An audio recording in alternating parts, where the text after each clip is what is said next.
Oke, sebentar sebentar Mas Yoga.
Oke, halo teman-teman, selamat datang di Makassar International Writers Festival. Hello Kevin, so I think that this is the third time we meet, right? And I still look forward to seeing you in person, probably in July. Yes, I'm looking forward Mana? to seeing you in July too. Oh, alright. Mas Yoga mungkin bisa di mute dulu, Mas Yoga. Makasih.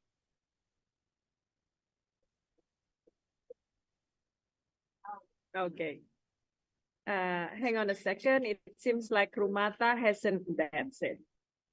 Right. So, Gavin, we have to say like we are coming to our programs, our panels, and my name is Jessica Ang. I'm going to be the host of the day, and of course, like this is not the first time I'm seeing you. This is the third time I'm seeing you at Makassar International Writers Festival, as well as I look forward to seeing you in person soon in July. Our panels it will be conducted like in two languages, which is Bahasa Indonesia and also in English. Untuk Yeah, sure. untuk teman-teman yang membutuhkan interpreter dalam bahasa Inggris, teman-teman nanti bisa menggunakan atau mengklik bola dunia yang ada di bawah dengan ada tulisan interpretation. Okay. So the panels of the day is empowering faith through humility and writing. Okay. Tapi sebelum kita mulai, teman-teman, saya ingatkan dulu bahwa MIWF atau Makassar International Writers Festival adalah festival penulis yang diselenggarakan oleh Rumata Art Space sejak tahun 2011 dan MIWF meraih penghargaan internasional Excellent Award sebagai Festival Sastra Terbaik 2020 dari London Book Fair. MIWF ini ini juga merupakan festival penulis internasional pertama dan satu-satunya di Indonesia Timur yang dikerjakan secara independen, menjunjung HAM, bersifat anti korupsi, inklusif, dijalankan sebagai kegiatan nirsampah atau zero waste sejak tahun 2019 dan mendeklarasikan diri sebagai festival yang menentang all male panel sejak Maret 2020. Festival ini telah bertransformasi menjadi ajang pertemuan tahunan tidak hanya bagi penulis, aktivis, penggemar geliat literasi baca dan tulis, serta pelaku industri perbukuan di tanah air. Melainkan bagi pemikir, penggerak kegiatan yang berbasis masyarakat, komunitas lintas bidang, akademisi, dan pelaku kebudayaan secara luas. Untuk info mengenai MIWF, teman-teman dapat mengaksesnya nanti di www.makassarriders.com. Okay. For the information, di MIWF 2023 ini kita akan mengangkat tema tentang faith, membuka ruang-ruang percakapan di mana kita akan membahas atau membuka ruang-ruang percakapan mengenai agama, kepercayaan, nilai, dan tujuan hidup. Tema ini juga tidak sebatas membicarakan peran agama dan kepercayaan di masa sulit seperti ketika pandemi global menghantam ya teman-teman, melainkan lebih dari itu dia menawarkan berbagai perspektif untuk membangun harapan dan bertahan dalam menciptakan keseimbangan. Oke. Nah, teman-teman, untuk tema kali ini yaitu di panel kita hari ini dengan Kafir Sea, teman saya seorang penulis juga dari Singapura. Kami akan membahas tema kita pada hari ini yaitu faith, tapi sebenarnya apa sih itu faith? Bagaimana kita itu bisa empowering faith through humility and through writing? Because Gavin himself is a writer, yeah. So Gavin, regarding to our theme, Makassar International Writers Festival theme this year, which is faith. Okay, how would you describe faith in general as a person before we go into you as a writer? Yeah, thanks so much everyone for joining in today. It's a pleasure to be here. I think in the last 2 to 2.5 years, I think many of us we can agree that times have been tough. Faith has been tested in all sense, whether in terms of the way that we project our thoughts about the future, whether it's in the way that we present ourselves in the present. I think the challenges that we have can challenge faith in ways that we sometimes feel like if the future looks really bleak and things continue to be negative, can we lose our faith in the process as well? I think that's a real thing. And I think over the past 2.5 years, I've seen that communities have risen to the challenge of supporting one another. In different parts of the world, I think we came together to battle through the pandemic, maybe not in the perfect way, but in ways that we can realistically get through day by day, step by step, and gradually we came out of the pandemic in a positive way. The learning points to hold on to our faith that things will get better and it can get better. So I think that positive aspect has really empowered my perspective in terms of the way that I see the world coming forward 2023 and beyond. So that's my thoughts on faith over the past 2.5 years. Oh, especially during the pandemic where everyone started to lose hope and they, like it seems Yeah, like, exactly. Yeah. So it seems like faith, even though it is not tangible, the product is not tangible, but it is something that us as a human does need to continue our life. Yes, yeah? for sure, In for such sure. of- So Gavin, if you can relate it to yourself, how to say, like nowadays, when we see the media and everything, right, we see like all the news that we have Yes. here are mostly tears, and then the families. Yes. And is there a hope for our, for us, like to how to say, like to still having such a good, like still hoping and having such a good faith in living our life, Yes. you think? I think you rightly pointed out that it's not easy. I think I'll be the first to say that it's not easy because, yeah, definitely as a writer and hoping to empower more lives with the importance of staying positive in spite of challenging times, hasn't always been an easy step. But I think the key thing is that it's not about projecting a negative future because many times it's a self-fulfilling prophecy. What you imagine it to be, most of the time it manifests itself in the way that you have imagined it. So it's about Yes. see the things that you want to see. Hopefully that is positive energy. Is hopefully it's positive ways to perceive changes, hopefully ways that we can continue to use our skills of writing, empowering through faith, to weather us through the tough times. And it's usually the times when we realize that tough times shapes our perspective of how we project ourselves today and in the future. That's when we start to see the breakthroughs. So yeah, bad news can come, negative aspects of how our world is shifting can't be continuing in the background. It's important to, yes, with a realistic mindset, take a day by day process, step by step, we will get there. Important to hold on to the faith we have. Sorry, Jessica, I think you're on mute, so we cannot hear you. Okay, what about now? Oops. Yes, we can hear you now. Perfect.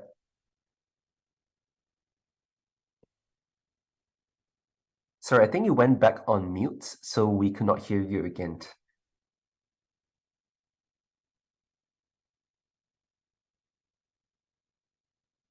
Okay, sorry.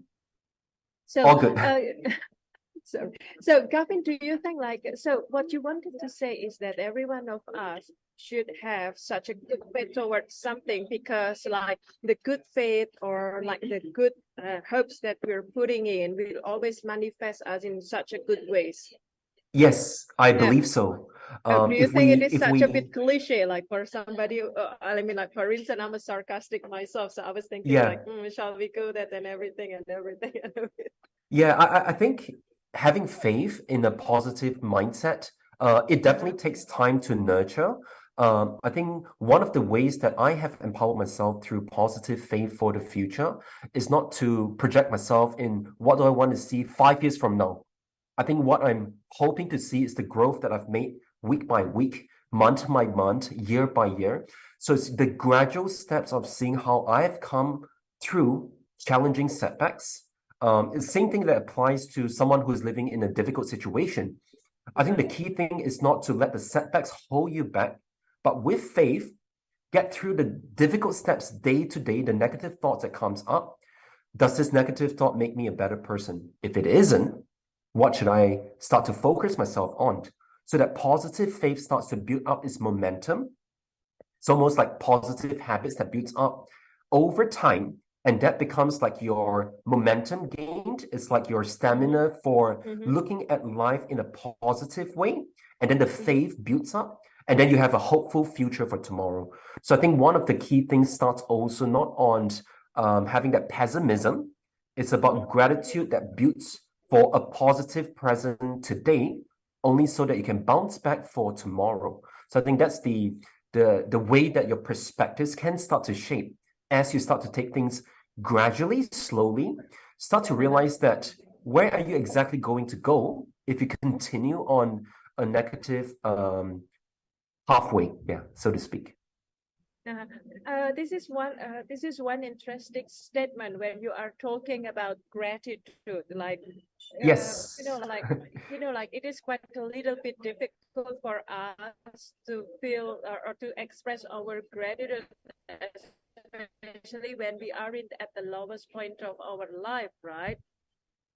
If I can ask, Yes. Gavin say as a person, not as a writer, have you ever been in the lowest points of yourself? And when you are, or when you were at the lowest point of yourself, like, do you still have a chance, or do you still like were you able like to empower yourself to have such a good faith that okay, today might be a cloudy day and then tomorrow is going to be my sunny day,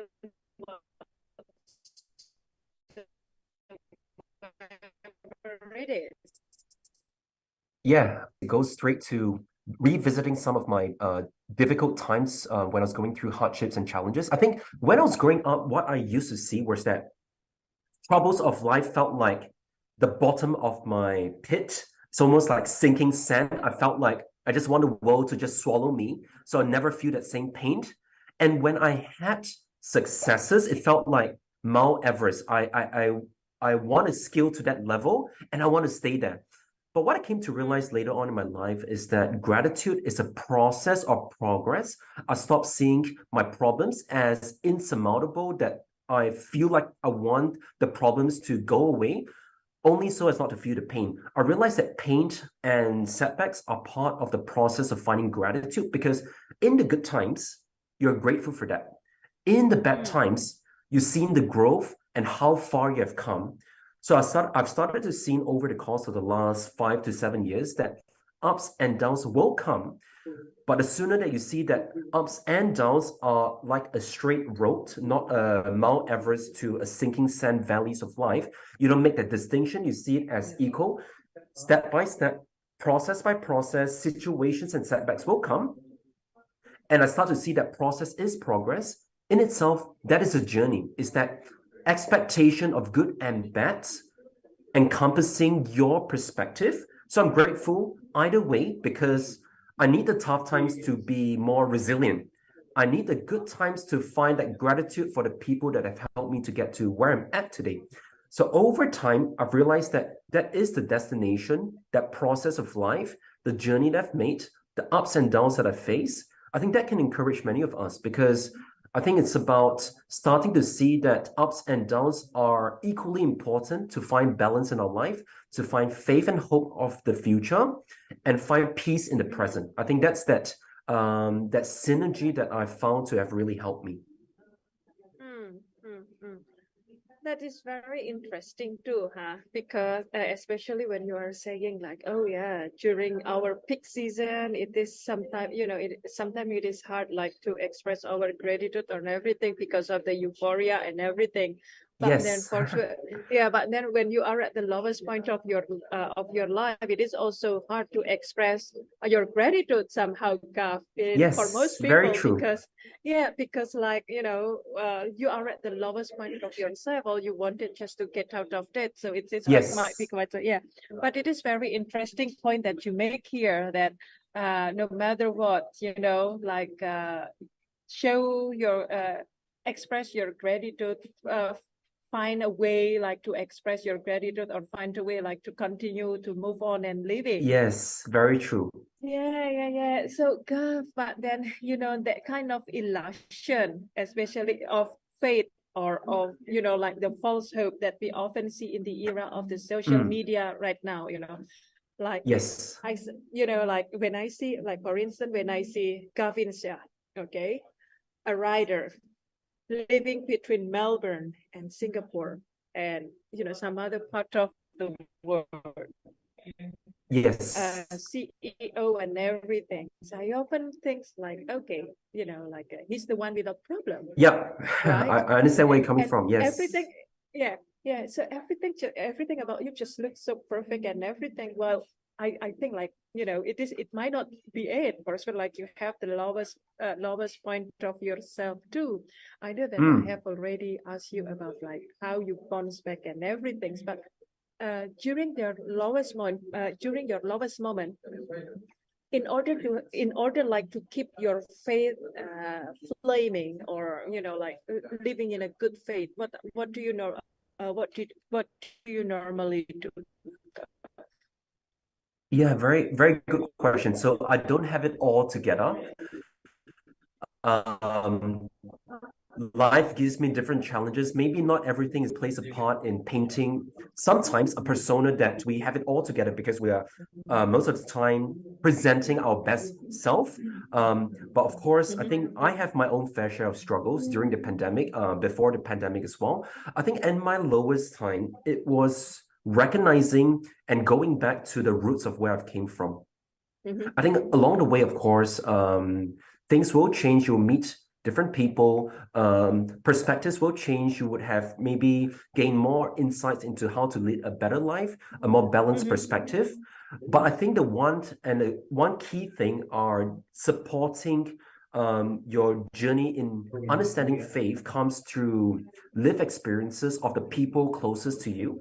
So I think Jim Rohn, he famously said that you're the average of the 5 people that you surround yourself with. So I think the closest people to me, my family, my best friends, my mentors, I think those are the key people that always kept me in check. Of course, with myself having that accountability, when I'm facing a negative rut, when I felt like I needed to just space out and go into my own world, I think that's the point where you realize that you are never alone, that there are good people around you. Faith does not come in a journey where you feel like happiness is real when you experience it. Its happiness is real when you share it. So through that process of doing that, you start to realize that, hey, I'm so glad that you stood by me to get through this tough time. I'm so glad that we came together to talk about our issues and we bounce back together. So that community mindset, which is exactly what we're doing here in this Writers Festival. We are we are building this community that we can have a safe space to share about things closest to our hearts. That is something that we as a community were trying to rebuild the faith post-pandemic. And so that spirit of community started from me realizing that I'm never alone. And faith comes through working together as a community, that spirit of we can get through this together. So I think that's how I've been able to step by step step out of my difficult spectrum, the difficult challenges in my life, only because there were good people surrounding me at the time. Oh, right. So I think like that this is also the reason, like I think like that this is also the reason like why you are writing also, right? Yes, exactly. Yeah. So Yeah. with the stories that I've shared in my book, I think the key thing here is this. The value of true humility is starting from yourself having a balanced opinion that I have strengths, but I've also weaknesses as well. But many a times it's sharing yourself in vulnerability, being empathetic to yourself, and having that connection to someone else, that we are all similar in more ways than less, because we have our own different sets of struggles. We all have our different sets of strengths as well. So the sooner you start to appreciate that we are humans cut from a similar cloth and we are all somewhat knitted together in a community, that's when we start to have other-centered mindset. The community comes together nicely. Maybe writing and faith comes through the effect that we have a tool to empower more lives with a theme and a story that connects and knits us together as a community. And through that process, we start to realize that, hey, this is what it's meant to be. We live in a community for But others. hang on Yes. there, Kevin, hang on there. Let me just stop you for a second. We are Sure. talking about this on and on and on. But then how to say, like most of our friends here don't really how to say, like may not know like the book you were writing, which is through humility. Yes. So why don't you share a little bit about your book to us? Like what is definitely. and the background, like why you wrote the book first. Yeah, definitely. Thank you so much for the question, because it's important for everyone who's joining in this afternoon to understand a little bit more about my journey as well. So my story before I became a writer of this book called True Humility, I went through many setbacks and challenges growing up, primarily because of my father's work. I found myself having to move between 7 schools in 7 years, between the age of 10 and 17 in Singapore and Australia. 7 schools, yes, in 7 years. I met thousands of people, but many of my experiences boiled down to because of having to be a new student in every school. I've struggled with adapting to my new classmates, to the new environment. And what I found sooner than later was that bullying and racism and not feeling included in my class, in my school, became a theme of my life. Yeah, became a theme of my schooling years. Yeah. Even when you have to move, like even when you have to move to another school in Singapore, well, and you are Singaporean, you are still experiencing racism and bullying. In some ways, yes, because when I came back from Wow. Australia, I was speaking differently. The things that I was used to in Australia and Singapore was also different. So I think that adjustment took a lot more time as well. And then also I've changed, and teenagers at a time in Singapore would have changed as well in terms of the trends and everything. So during that season of my life, I struggled with my self-identity. I struggled with self-esteem. I was low in confidence. I found myself often negative. And bouncing back from that came through learning about the value of true humility, which is really identifying and understanding your strengths is as beautiful as important as your weaknesses. I think it was difficult for me to see that when I was being bullied at school every day. Yeah. I No, think but it's I mean, like, more the yeah, hindsight part. Yeah. yeah. Looking But back. Yeah. isn't it like normal, God? Like for every one of us, it is just so Yes. easy. It is just so easy, like to see our strength instead of our weakness, or the other For way around. sure. For sure. I think Which one it's is easier for always you, like finding your strength or finding your weakness? for me, at my lowest point in my life, it was finding my weaknesses, finding things that I knew that I was bad at to beat myself, to beat myself up. Like I am not good enough, and it's true. I can never do it, and it's true. Many seasons of my past has a reflection of that. So I represented false humility. I think when we present our best self, more often than not, is that ego, that pride that tries to bring up the best in yourself because we're so used to presenting our best self to others, but our true self is weaknesses covered up. So strength is covering up our weaknesses and we represent our best self. But many times there's a lot of suppression, there's a lot of unhappiness, there's a lot of anger when you are not congruent to yourself. The presentation of yourself to someone else is not consistent to what you feel. And that's where you start to experience that maybe some people might feel like, hey, this person does not feel very genuine. This person feels like that persona going on. Usually that happens when we present our best self and not being our true or authentic self. Yeah, if you get where I'm coming from. Interesting. So yeah, like it is somehow like so, how to say, like so inspiring also, huh? Like how can you find, or how can you keep yourself sane and find like a way to cope with The light at the end of the tunnel, in a way. yeah, to find your how to say, like to deal with this kind of things, and you have to Yeah. cope with the bullying, the racism, and anything. But Yes. how to say, God, like what I was thinking is how I know that it may not be easy. It may not be easy, but at that times, God, Yes. do you have like to pass a certain like stages of your life first Mm. before you coming to this part? Like, okay, so I've experienced like unpleasant treatment from others through bullying and racism. And Yes. to get to this part of being positive and having a faith that things will turns out good, Yes. do you have to go on certain phases or something?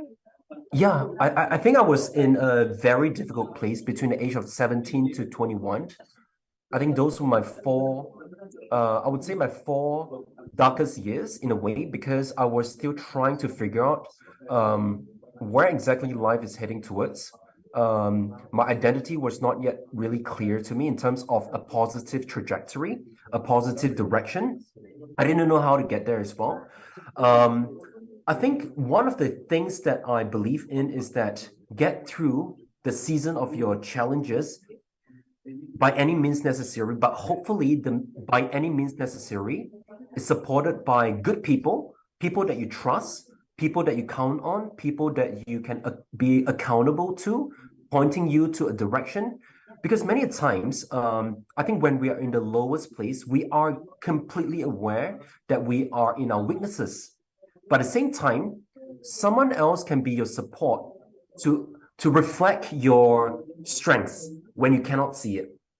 So when you're clouded, you need that support. to bring you up to a certain level of balance before you can get back on your own feet. So that 4 years, I would say that I really counted on my closest friends and family, not necessarily saying the right things. Maybe all the time I could be ranting, complaining, repeating the same struggles and mental torment that I was feeling, maybe far too many times than I wanted to share. But I think through that process, you are also rinsing and sort of cleansing yourself. It's almost like a detox, because the more you express yourself of what's been in your mind, in your heart, I think it can heal, it can get better. So I think healing comes also through self-acceptance. Healing comes through also finding the ways that you can emotionally find your outlet of refuge. So I think writing was another thing that I came to. So I think through that process, I found some tools to help me as well. So writing is one, surrounding myself with the right people who are willing to support you through that tough time were the main two things that got me through the 4 years prior to starting to work towards becoming a writer today. Yeah. Interesting. And of course, that is not an easy journey, I'm sure. Yes, it's not an easy journey, but nothing that's ever easy, nothing that's ever tough comes through an overnight process. I think mentality, faith, hope, resilience, humility, it takes time to cultivate that. It takes time to build that interest to want to see life in a positive way, in spite of what's happening around you. It's almost like you are living life in the world, but you are aware of what's going on, but still you carry on your own path of gratitude, positivity, faith, encourage people, uplift people. So you are that source of inspiration to the people around you. And hopefully through that process, more people realize that we can continue to build up this momentum together. Yeah. And I have read your book actually a couple of times though. And it is very interesting, like when you teach people how to be so content and how to, how to deal with things. But there is like one concept that you introduce also to them that I really like, which is YOLO. You only live once, yeah? Yeah, yes, I did. Yeah, and then but there is also one important things about the false, how to say, humility. False humility, yes. Yeah, that you mentioned in your book. So, Gav, relating it to the false humanity and also to the YOLO, how would you say, how would you explain us about it? Okay, good question. So I think what we understand about YOLO right now is you only live once to do the things that you want to do, not necessarily priorities and maybe thinking to the future, how can you maybe inspire the world around you or change the world? I think today it's a lot more on self-gratification. It's a lot more on self-love, self-care. Not wrong, but many times we can push it towards a direction where the more time we spend with ourselves, sometimes you lose yourself in the process as well. You start to see the darker side of yourself. And this is where the false humility part of some of us might come through stronger. So say, for example, you are taking a holiday for 6 months to get away from your stress at work, your anxieties from maybe your past, and you wanted to live the YOLO mindset, right? You wanted to have this once in a lifetime experience to take this once in a lifetime opportunity to find your peace and balance, hopefully. But during that season where you start to unpack your emotions, what you start to realize is that maybe the reason why I'm out here to begin with could be escapism, to run away from my issues, and I'm here now and I don't feel happy. And then you start to unravel a sea of your painful experiences, and at the same time you don't know what to do or what are the outlets of communities to come back to because you're so far out there. So I think many times that self-destructive self could also start because of our initial good intention, asking the question of what should I do to be happy, explore the YOLO mindset, only to see the worst of ourselves. So I think many times it comes back to a couple of key questions and fundamentals, which is that where I'm at today, how has life been for me? Has it worked out to a direction where I'm a better person through the process? With humility, looking into my strengths, my past, and flaws, how can I continue to apply myself in a positive way? Do I really need to take this YOLO action to find my true self? Or can I be here in the present, where I'm at today, and make a self-assessment? And from there, from a place of calm, from a place of balanced mindset and perspective, you make the right actions and decisions that you feel the peace to, and you feel in your gut that I've made the right call. So I think many times that comes back to our old school, the yesteryears of YOLO, which is called Carpe Diem. We live our life today to make a lasting impact, not only for ourselves, but at the same time for others as well. So I think that spirit of Carpe Diem can challenge us to make, hopefully, positive actions for self and the people around us. It's slightly different from the YOLO mindset, but at the same time, it gives us a contrast to how potentially we can find contentment and balance in a difficult place, hopefully not pointing us to a direction of false humility and destruction or destructive mindset. Yeah. What I wanted to ask also is like, when you come to such situations, right? You also mentioned about the self-destruction and everything, but when we come to such situations, how would we recognize that, oh, this is a false humility? Okay, a good way to see it would be, for example, say for example, if you're a student in a school and maybe you have not been doing well for a period of time in one subject and you have been consistently not doing well. And then this one time you put in hard work, persistence, self-motivation, and you finally did a lot better in that test. And this one time the teacher tells you to come forward to the entire class and say, hey, buddy, hey, class, everyone, let's give a round of applause to this gentleman who has done really well in this one test. That person, in false humility, might decline that compliment because he doesn't feel that connection to that validation, that affirmation. It was a rare moment and he or she feels like, I don't deserve this. I think many times it's when we start to end our fake humility in a way, decline true acceptance of our strengths, and consistently building up that habit, cultivating that habit to work towards a direction of seeing ourselves lesser.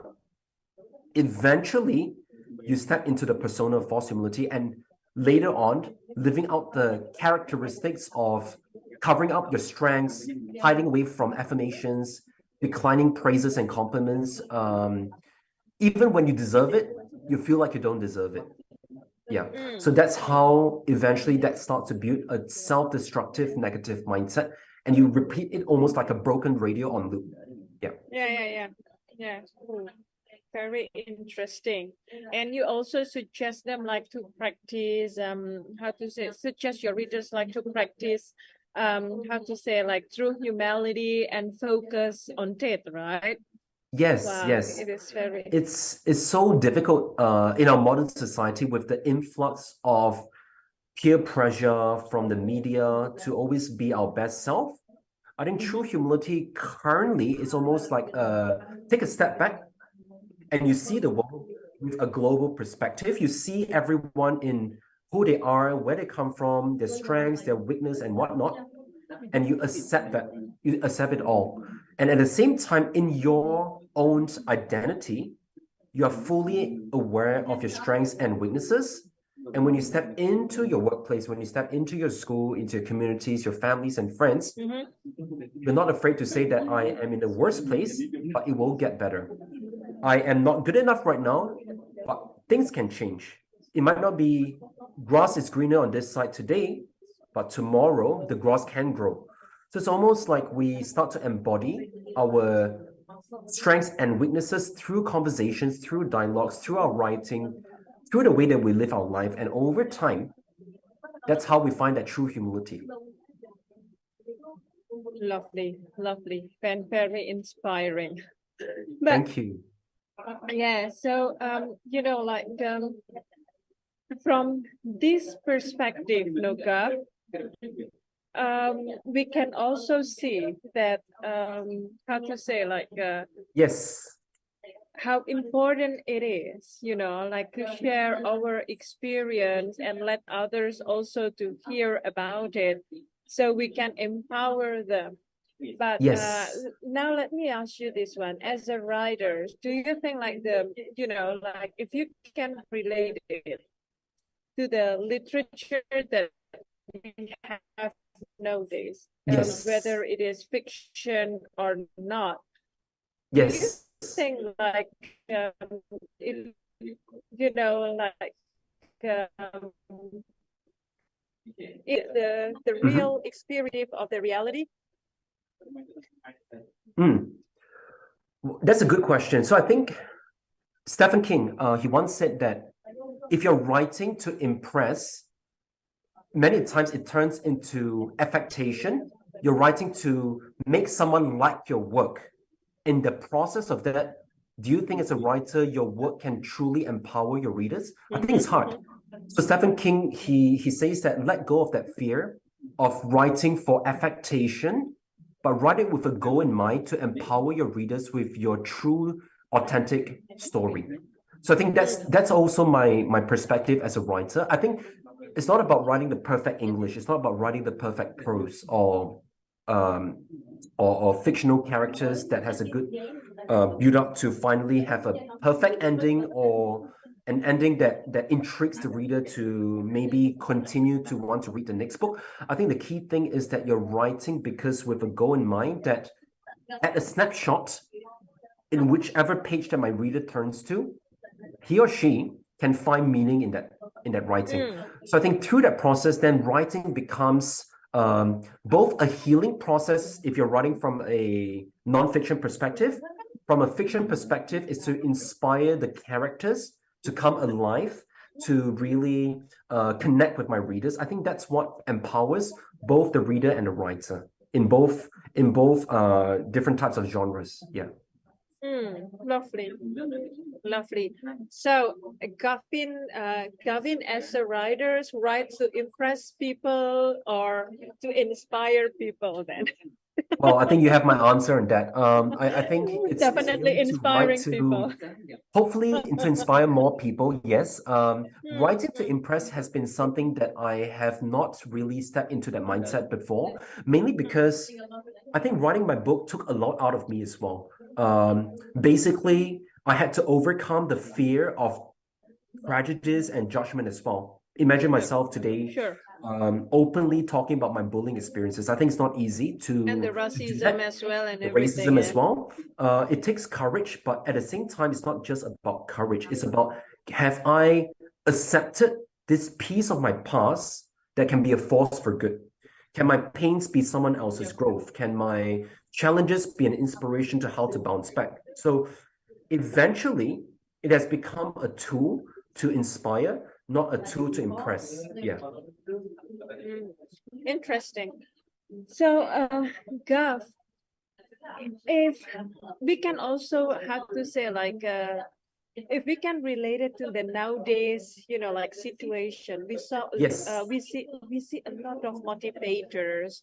We see a lot of like people who like who writes a lot of book for the sake of inspiration. Okay, Yes. and they always claim that, oh, I'm writing this book based on my experience.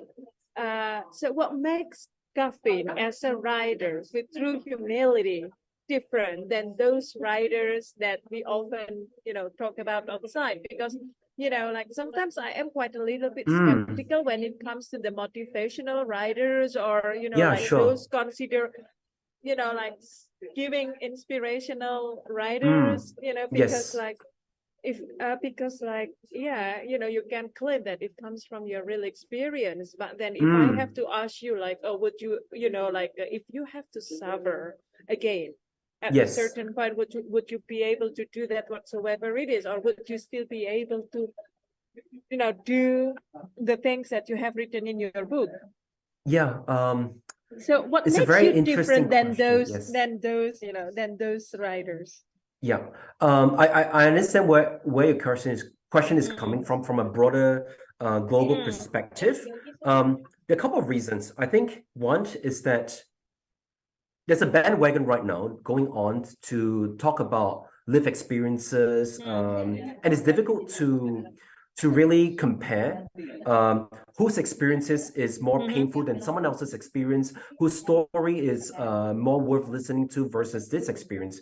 But I think the one key thing that as humans, as readers, as listeners, I think when we can feel the heart of the writer jumping out from the book, when you can connect to the words, when you can connect to the story, I think that's one key touch point that can never rob a true writer with a true heart behind the story, behind the book, from the rest of the crowd. So I think for me, I think from my own experience, many students who I have given talks to in schools in Singapore have personally shared with me about their own experiences, and how they have been drawn to want to learn more about true humility because of reading my story of how I've gone through something really tough, the journey and process of finding true humility, and who I've been and have become today.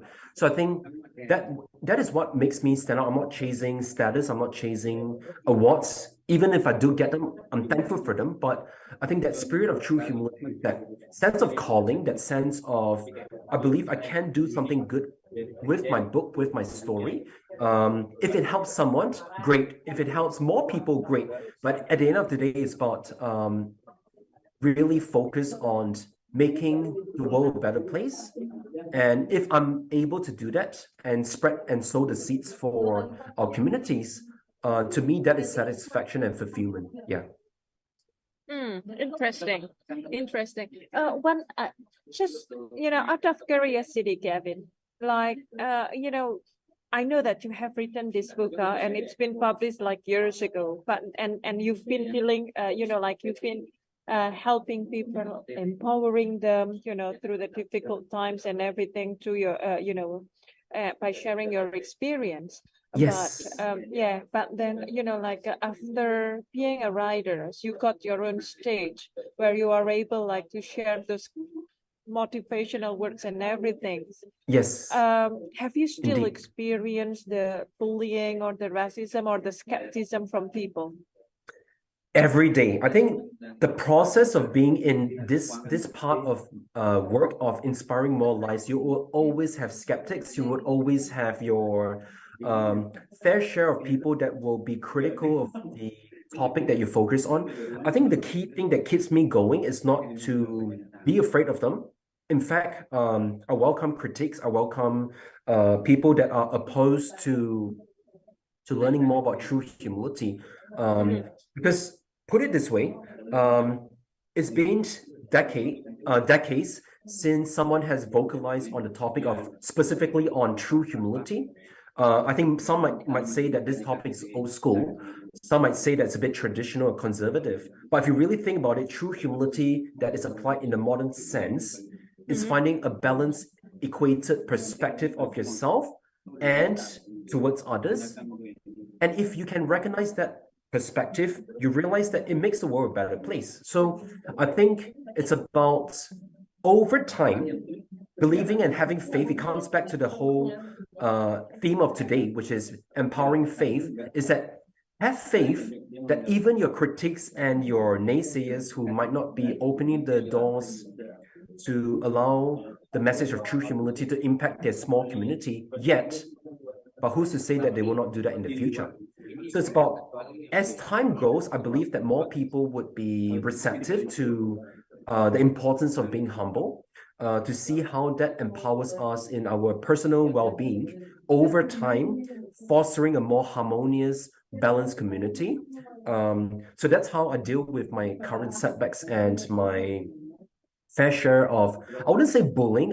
I don't think I faced bullying in the form of what I faced when I was growing up, but more of maybe rejections, naysayers, critiques, Mhm. and I deal with them positively. In terms of the doors will open maybe in the future. If it doesn't, that's fine. But I can only control what I can control and impact the ones who are willing to give me the platform to impact the schools or communities, organizations as well. Mm, mm, And so I guess like that is also how you deal with those skepticism from all those peoples, yeah. Yeah, definitely, definitely. Oh, With a I think positive it is faith, also, yeah, but then yeah, it is also it is also a tough in hard a thing way. to do. Yeah, it's very tough, like to remain positive when others see you from the like the darkest spotlight and everything. Like for Yeah, instance, I'm a it's cynical, true. skeptical myself, so sometimes like I often feel so hard like to see things from the lighter perspective or Yeah, from the sure. from so yeah Yeah. interesting. So Gav, despite of your writing and your family and your friends, like is there any like any other aspects that you've been through or you have that keeps you thriving and makes you even stronger now until now? Yeah. I think Gandhi famously said that be the change you want to see in this world, but not just any change, right? It should come with a spirit of positivity. It should come with a spirit of hopeful expectation for tomorrow, faith for the future. So I think through that changing process, I think my mindset has shifted. I think negativity can be addictive in itself. What you start to realize is this: when you are in the darkest place, almost everything that's melancholic or sad might appeal to you. Maybe listening to a sad song, watching a movie that is slightly sad and somewhat depressing. You play on loop Will it and you makes you enjoy more that depressed? emotions. It makes you I depressed, think but at it the will same make you time, more depressed, right? yeah, but at the same time, you kind of find it comfortable as well to come home to settle into that routine. Over time, you lose that inclination to want to try to get up on your feet, self-motivated, try to get back on a positive mindset because it's comfortable where you're at. So I think I have learned that being uncomfortable, it's the state I want to be. So if I'm uncomfortable every day, not necessarily wanting to thrive, but just try to be better each day, that's comfort in itself. Because when I am comfortable in this present state of allowing negativity to be just the everyday feeling or emotion, that's when I realize it's scary. It's dangerous. It's a state that I would continue to struggle to get out of. And I know that from my past. So today it's about um, being uncomfortable. It's a state that I want to be in, challenging myself to try to see positivity, bouncing back from that. That is the state that I try to put myself in, and that keeps me motivated. That keeps me driven. That keeps me having that resilience to still see good for what has happened today, for tomorrow, and in the near future. Hmm, interesting.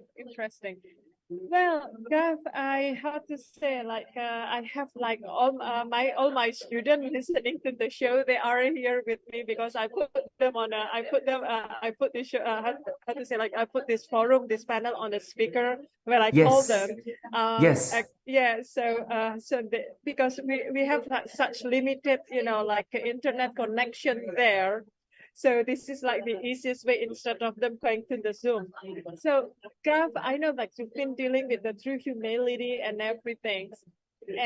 But then I just wanted to ask you if there before how to say like because we are going to end this session in about like 10 minutes or so. So I just wanted to ask you like do you have any messages like for those like my students who are living, in a remote area? We are like 35 minutes close to Papua New Guinea, but 8 hours like closer to the 8 hours by range of driving, to the closest part of Indonesia. and you know, like everything is just limited there, the internet, the access to book, and the access to the, you know, the world out there. Do you have a message regarding to the faith as our theme, and also the true humility that you keep campaigning about to them? Yeah, definitely. I think my message to all of you today is not to lose hope. I know sometimes it's so hard to see the light at the end of the tunnel. What I like to encourage, for example, I'll give all of you an example right now that would help us to picture faith for the future. So let's say, for example, you're out in the sea. Okay, so imagine yourself out in the beach and you are the person that's standing in the sand. Okay, you're facing the sea, the ocean, the sky, the landscape. So you're standing out in the sand and you can see what's ahead of you, what's near you, and what's furthest away from you. Yeah. Okay. For many of us, when we see our worst problems, our worst situation, our comparison to our friends, comparison to maybe friends outside of our city, many of us, we feel like walking into the ocean and allow the waves to crash all over us, almost like your emotions drowning you. Today, I want to encourage all of us to have this mindset that we can stand at the sand, see our problems that's far ahead of us, but we don't need to chase after our problems and allow the waves to crash us. Have some self-control. Keep your mind at balance and at peace. Gradually allow the situation to sink in with acceptance of the situation, yes. Now, with the composure, after reflecting, after thinking, and after composing yourself, now you step back into the ocean. This time around, your feet is at knee high, and down, and the rainbow after the storm has come and emerged. That's your future. If only you're able to start from yourself. Today is going to be a better day because I allow myself to accept the situation, and for what's coming from the furthest distance, I can see that there will always be a calm after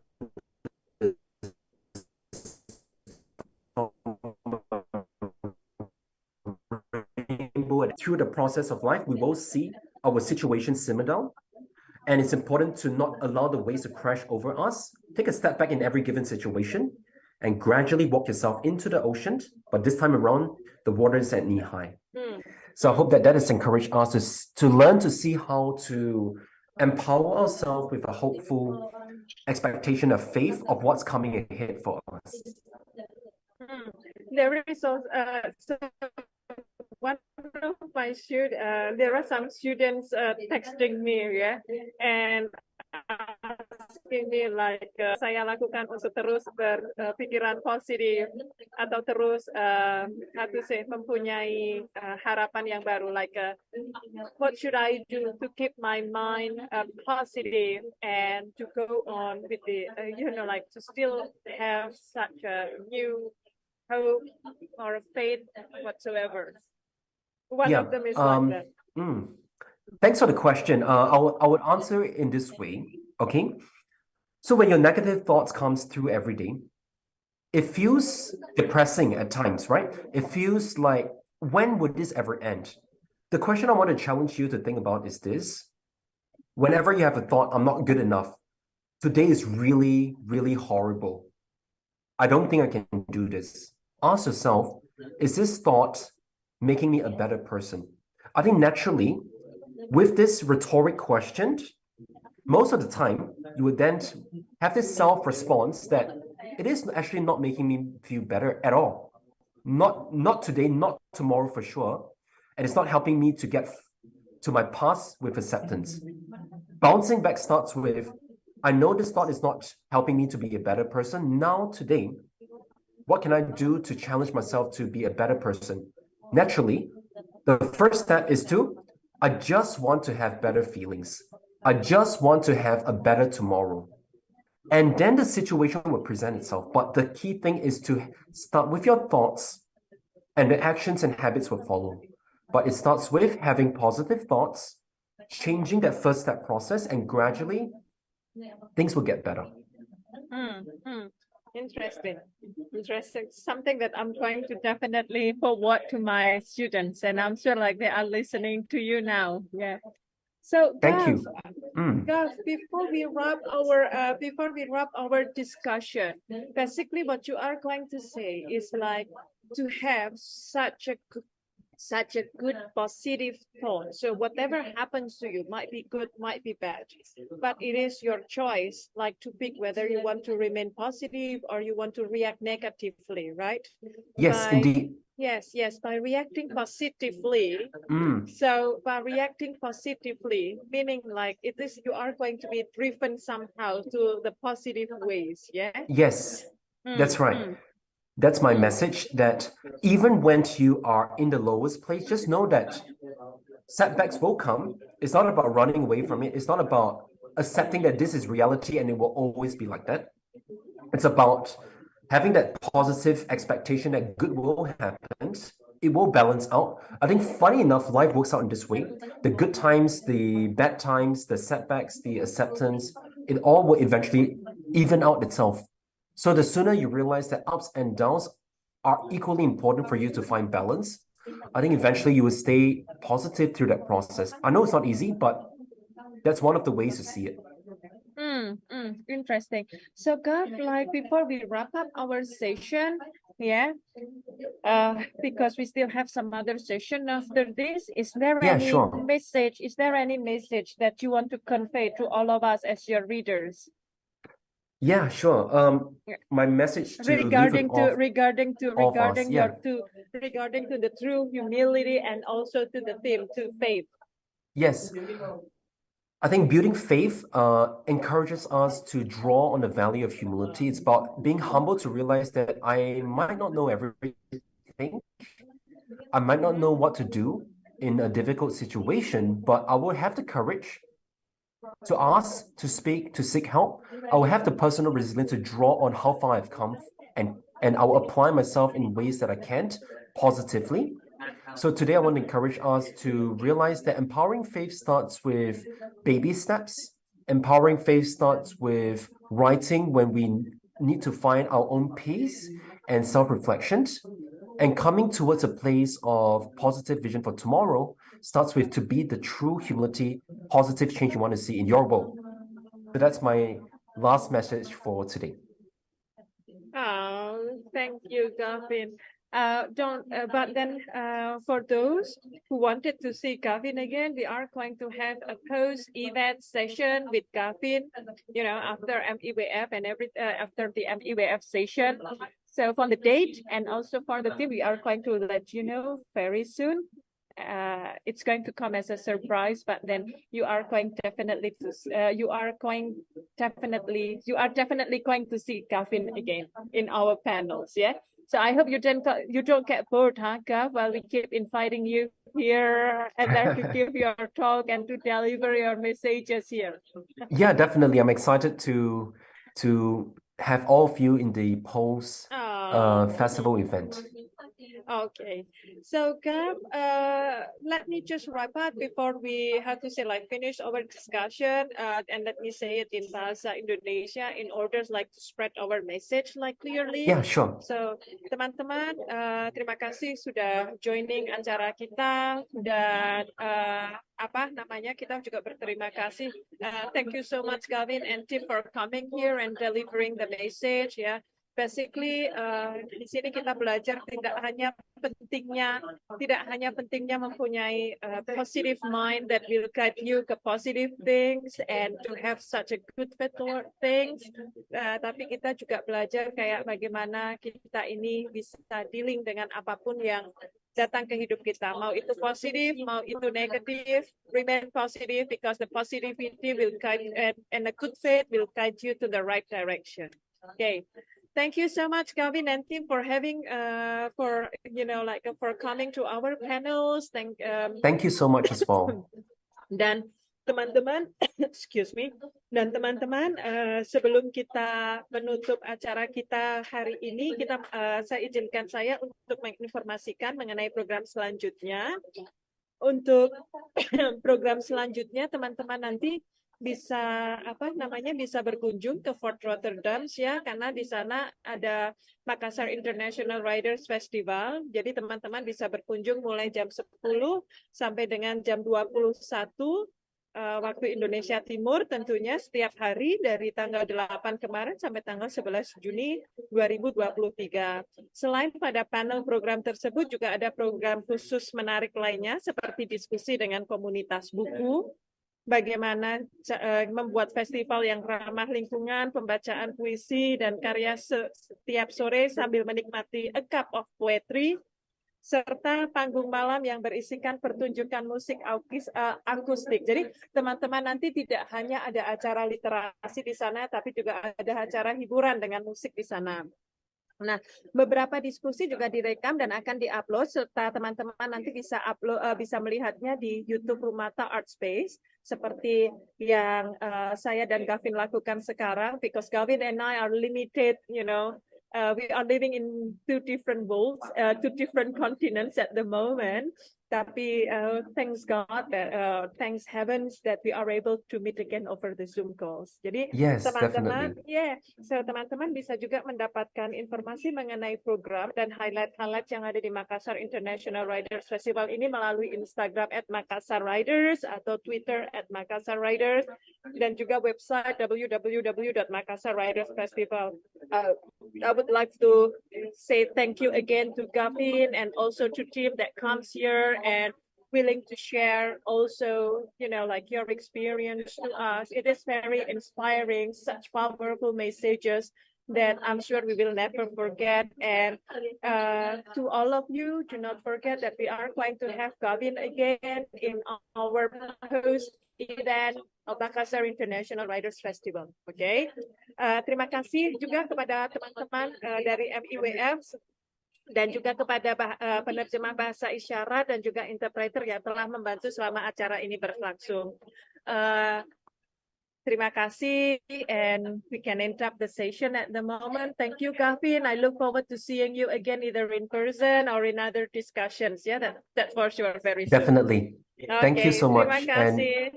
thank you Yeah, to all Gavin. of you. Terima kasih, thank you. Enjoy Melbourne then, Gavin. Thank you, and Thank- same to you. Have a good weekend ahead. And Thank to you, everyone. thank you, Bye-bye. thank you. Bye-bye, bye-bye. Mas Bye-bye. Yoga, ya, Mas Yoga bisa di ini recording.